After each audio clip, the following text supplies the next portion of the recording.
Commençons par la biographie de Hugo aka Corcad,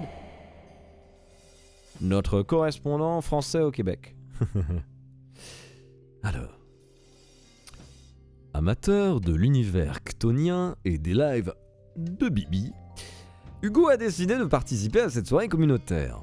De plus, il est en train de rédiger son mémoire, donc il a pu procrastiner sa rédaction avec de l'écriture de nouvelles. Félicitations. À part ça, il est en train de finir une maîtrise recherche en ingénierie mécanique à Montréal. Et il va rentrer en France pour chercher du travail après ça. Wink wink.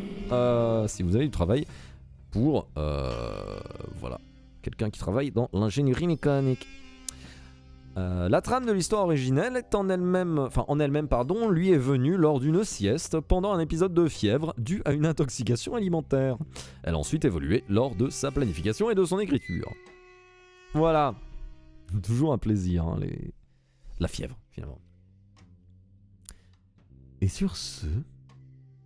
Braves gens et braves rediff, bonsoir et bienvenue pour la dernière nouvelle de cette soirée communautaire de horrifiques histoires.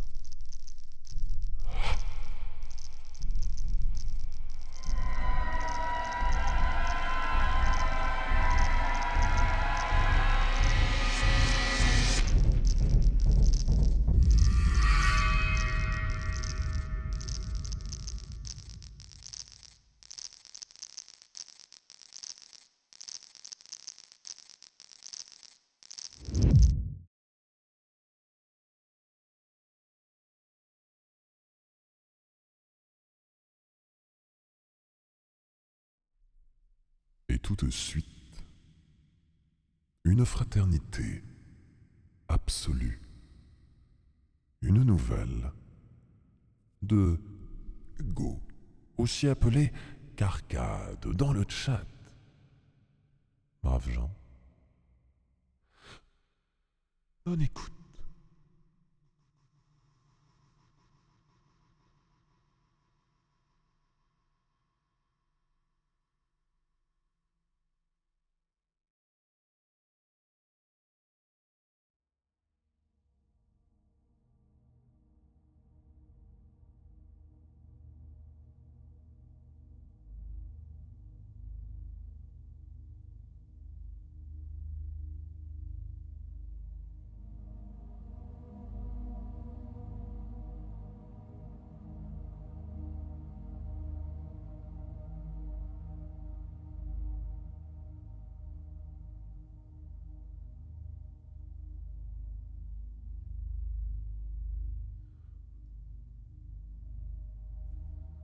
Dans ce village du Moyen-Âge, rien d'exceptionnel n'était jamais arrivé. Pas de héros s'en allant retirer l'épée légendaire, pas de vilains jurant de se venger des habitants. Juste les incestes, violences conjugales, mariages arrangés et autres joyeusetés formant un patelin ce temps-là. C'est d'ailleurs le fruit de l'une de ces actions qui va nous intéresser. C'était à la suite d'un arrangement logique pour agrandir leurs terres que deux fermiers marièrent leurs uniques enfants ensemble. Bien qu'il y ait de fortes chances que leurs arbres généalogiques soient aussi entremêlés que la frontière des fermes, l'union eut lieu. De 9 ans sa cadette, et l'ayant régulièrement surveillé enfant, Marc Reich, 25 ans, fit de son mieux pour honorer et aimer sa jeune épouse, Aurore. Cette dernière, peu consciente de ce qu'il se passait, eut droit à une douloureuse mais rapide entrée à l'âge adulte.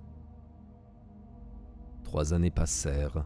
Après de nombreux essais pour créer une descendance, tout l'entourage du couple s'était mis à remettre en question leur fertilité. dans ces âges et contrées. Superstitions et préjugés sont vite arrivés et tenaces. Ainsi, un manque de fertilité touchant un couple dont le travail serait entre autres de garder et reproduire des animaux était de mauvais augure.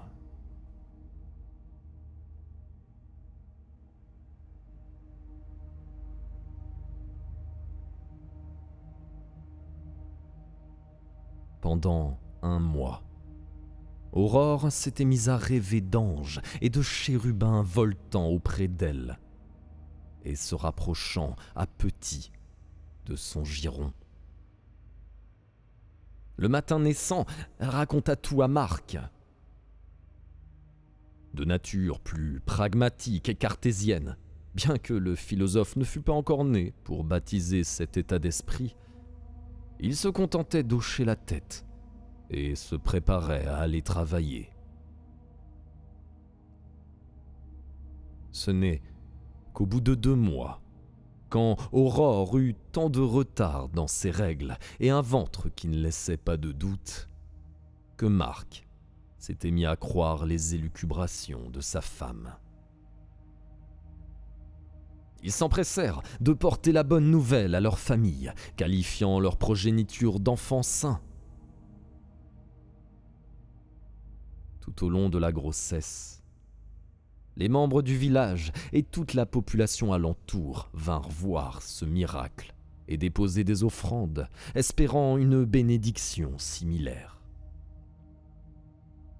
La ferme put donc se développer, du nouveau bétail fut acheté, des employés engagés, et toutes les précautions furent prises pour que le bébé naisse dans de bonnes conditions.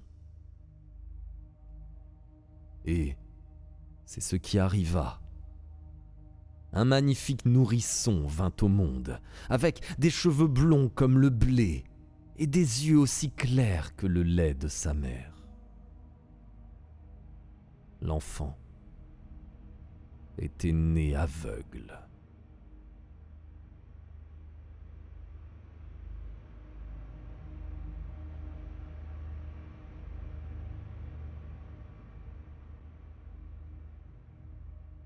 Habituellement, un tel enfant serait immédiatement abandonné à son sort dans la forêt voisine.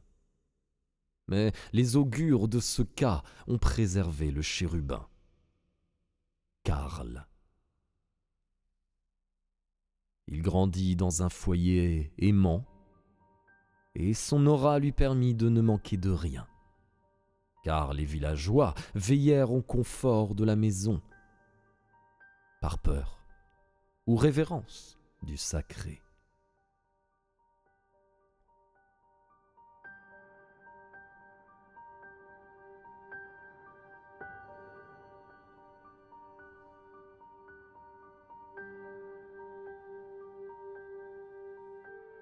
Quatre ans plus tard, Aurore eut de nouveau des visions.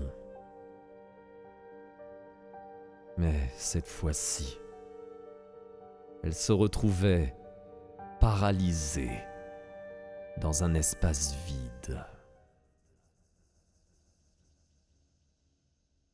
Des présences dont l'existence même suffisait à lui couper le souffle semblaient l'observer avec indifférence au loin.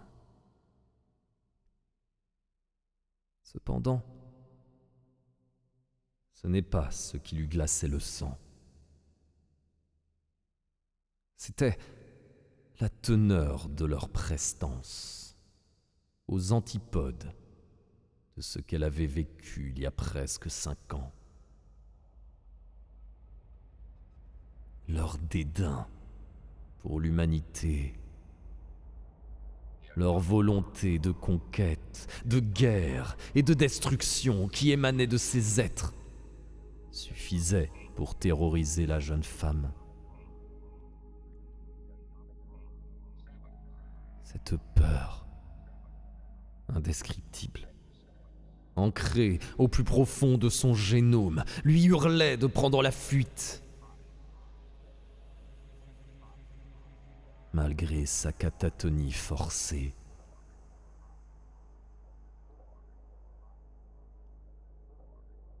À chaque pas de plus de sa part, son esprit percevait alors un murmure, puis un chuchotement imperceptible. Et rapidement, l'inaudible discours se fit plus clair, se transformant en hurlement, remplissant son esprit et bloquant toutes ses pensées.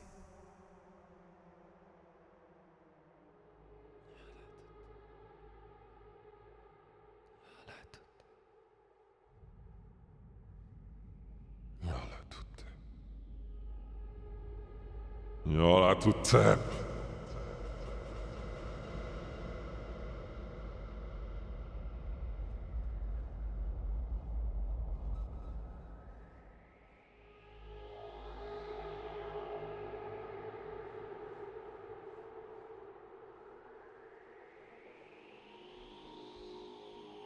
De près, l'entité avait une apparence humaine, entièrement noire, drapée par un simple manteau le recouvrant entièrement, et portant un masque de cire, dont le visage changeait constamment. Parfois arborant des visages connus, parfois celui d'inconnus, parfois répliquant celui d'Aurore, de Marc ou de Karl. La seule constante était leur impassibilité.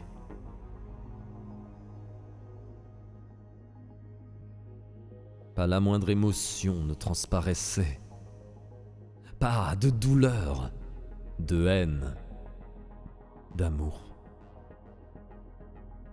Et malgré cela, Aurore pouvait sentir un dédain et une facétie intense émanant de la silhouette.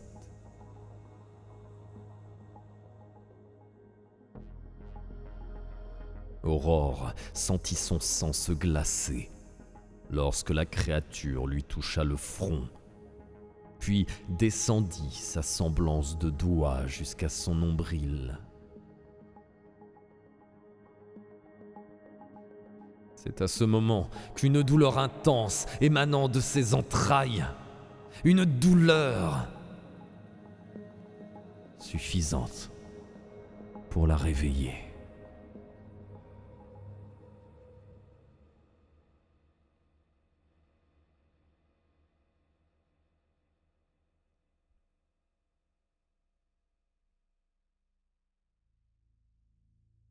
Elle était dans son lit, Marc à son côté,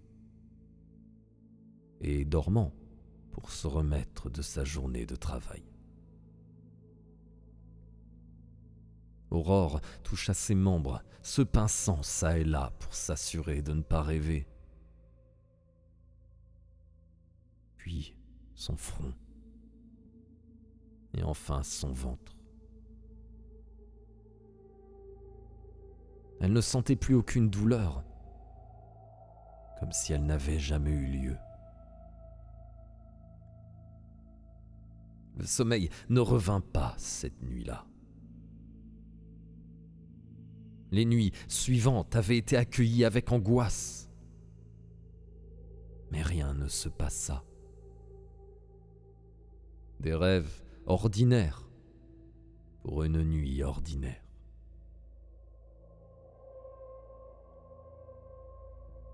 La plus grande peur d'Aurore était de mettre au monde un enfant d'hospice aussi noir que la créature qui l'avait approché.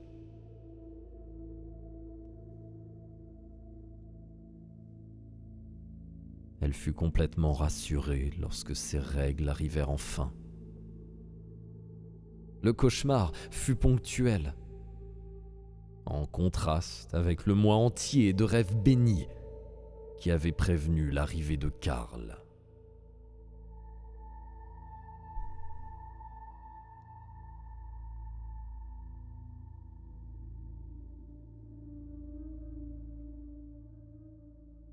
2 ans après ce cauchemar, qu'elle avait alors oublié, une heureuse nouvelle trouva le couple.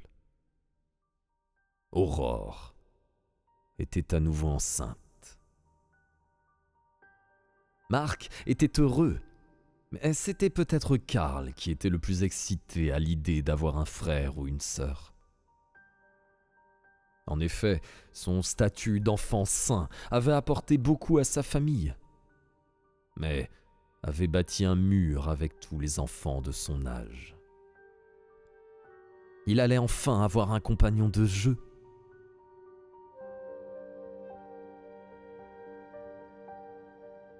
Après une grossesse compliquée, Aurore donna naissance à Adrien. Malheureusement, elle ne survécut pas à l'accouchement. Marc se retrouva tout seul à élever ses fils, en plus de ses devoirs envers la ferme. Malgré l'aide de ses employés compatissant à sa perte, il se perdit dans le chagrin et l'alcool. Il n'arriva jamais à voir Adrien comme son fils, mais comme le meurtrier de sa femme. Karl, lui, resta proche de son frère, qu'il ne blâma jamais pour la mort de leur mère. Il avait toujours fait preuve de bienveillance envers ses pairs et toute créature vivante. Le moindre insecte était précieux à ses yeux.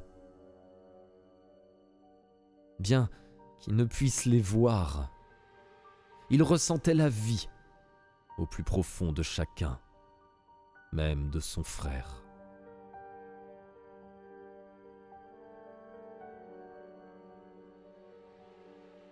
Les années passèrent. Adrien grandit et devint le portrait de sa mère. Le visage fin, des cheveux noirs de jais, tout comme ses yeux. Cette ressemblance enrageait d'autant plus son père, qui déversait sa rage alimentée par l'alcool sur le pauvre enfant.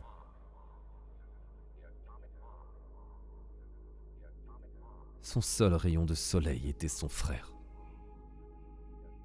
Ils étaient de parfaits contrastes. L'un blond, l'autre brun, l'un d'une bonté absolue, l'autre en colère contre le monde à cause du traitement qu'il subissait. Le seul problème étant qu'il renvoyait sa colère sur tout son entourage. Les animaux, les gens de ferme et les autres enfants du village faisaient les frais de ses excès de violence. N'augmentant que plus encore la haine de ses pairs.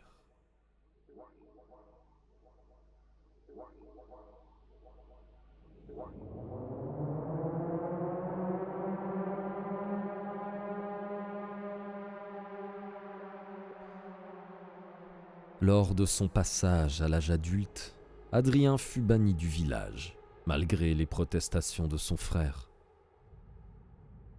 Il s'en alla de village en village, ne trouvant jamais une place dans ce monde. Lors de ses errances, il fit de nouvelles connaissances. Mais, ne pouvant passer outre ses traumatismes, il ne s'en rapprochait jamais. La seule personne qu'il laissa entrer dans son cercle fut une vieille femme qu'il avait hébergée lors d'un orage particulièrement violent. Alice. Elle n'avait montré à Adrien que de la bonté et de la bienveillance. Ils restèrent ensemble à se tenir compagnie pendant quelques années, avant qu'elle n'atteigne la fin naturelle de sa vie. Cette rencontre, bien que tragique par sa fin, permit à Adrien de se calmer et d'oublier sa colère envers le monde. Sur son lit de mort, Alice lui parla de rêves qu'elle avait eus à propos d'une cité antique sacrée située à l'est. Plus elle se rapprochait de la fin et plus la ville semblait réelle, baignée dans une radiance, et elle y voyait Adrien vénéré comme un saint par ses citoyens.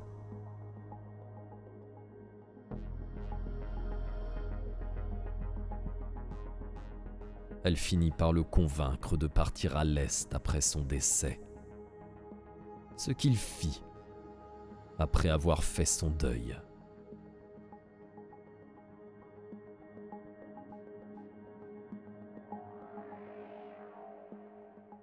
Il parcourut des centaines de kilomètres. Des saisons passèrent. Et au bout de 5 ans, il se trouva aux portes d'une cité en ruine. Elle s'étendait à perte de vue, avec des différences architecturales qui indiquaient que la ville s'était développée sur plusieurs siècles. Les cercles extérieurs, construits plus récemment, s'apparentaient aux bâtiments trouvés dans le quartier historique de la capitale du pays. Au fur et à mesure de son exploration vers le centre, une impression de déjà-vu prit Adrien, le faisant remonter dans le temps au même gré que les styles des bâtiments. Il pouvait sentir la présence des anciens habitants, comme s'ils attendaient son retour. À son arrivée au centre, le seul bâtiment présent était d'un style presque primal. Malgré cela, une certaine majesté s'en dégageait, et Adrien se sentit attiré vers l'intérieur, comme s'il rentrait enfin chez lui après toutes ses errances.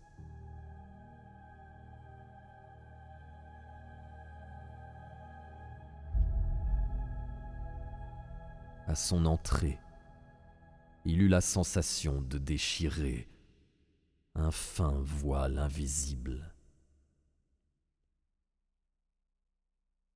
Il se dit qu'il venait de simplement détruire les quelques travails d'une araignée malheureuse, et n'y pensa plus.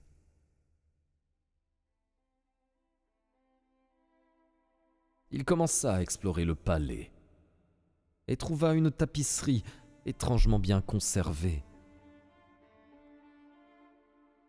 Elle décrivait au début un jardin d'Éden dont la population semblait heureuse et épanouie. Puis, un enfant était dépeint, blond, avec des yeux blancs. Plus il grandissait et plus la tapisserie s'en retrouvait rougie et noircie. Les citoyens semblaient de moins en moins heureux. Des tensions explosaient et des guerres intestines imprégnaient le tissu. Puis un autre enfant, cette fois aux cheveux et aux yeux noirs, apparut sur la tapisserie.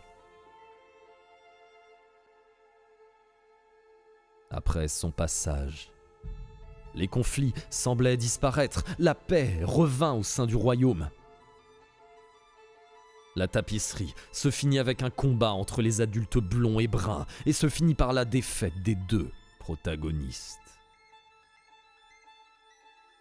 Cependant, l'antagoniste aux yeux pâles eut le temps de placer un maléfice sur la cité, la condamnant ainsi.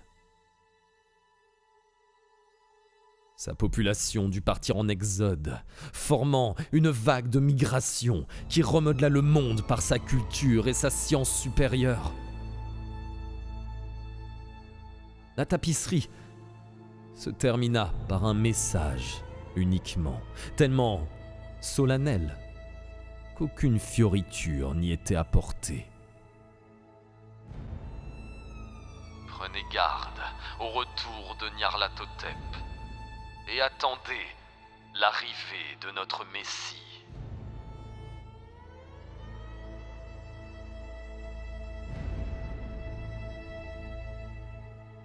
Une fois sa lecture finie, Adrien entendit la porte du bâtiment s'ouvrir et des pas allant vers le trône qui se trouvait en son centre. Il fut d'autant plus surpris de voir Karl avancer avec aise, comme s'il pouvait voir. Ce dernier se tourna vers Adrien et lui dit « Merci, mon frère, de m'avoir conduit dans cette ville qui m'avait banni il y a tant d'années. Seul toi pouvais rompre la barrière qui protégeait ce berceau de l'humanité. Maintenant que je suis revenu, et avec l'aide des nouveaux dieux chtoniens, nous allons rebâtir ce monde à notre goût. Le trajet avait été semé d'embûches, mais j'ai malgré tout réussi à te guider ici, sans ta connaissance. Mais vos associés et moi avons réussi à intercepter et interchanger les augures que notre génitrice était censée recevoir, afin de faire de toi un paria, et moi, un saint. Je dois dire que c'était très agréable à vivre. Comme dans ta précédente existence, la venue d'autant de bonté dans ce monde demandait le sacrifice de son vaisseau. Une information que j'ignorais, mais qui a su servir mes desseins. Il était aussi amusant de prendre l'apparence d'Alice.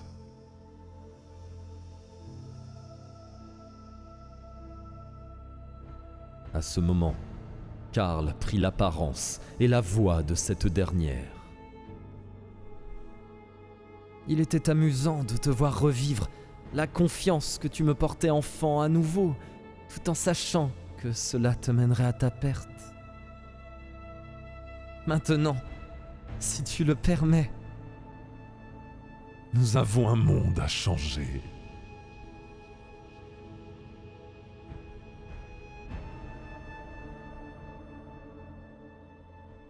Après ces mots, l'entité s'assit sur le trône. Immédiatement, le plafond se mit à se fissurer et s'effondra, montrant que les lézardes n'étaient pas sur les pierres, mais sur la réalité elle-même. Le ciel était distordu et ouvert, laissant des regards d'outre-monde se poser sur la salle. Karl s'exclama. Je suis Nyarlathotep, messager des dieux chtoniens, et j'offre la cité du commencement, ainsi que son protecteur en tribu, en droit de passage à mes maîtres.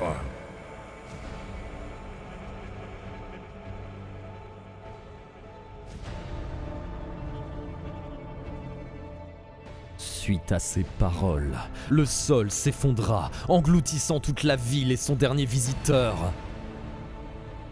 Karl le regarda tomber et chuchota. Adieu, mon frère et ennemi. Bien que ton destin ait été changé, il n'en est pas amoindri pour autant.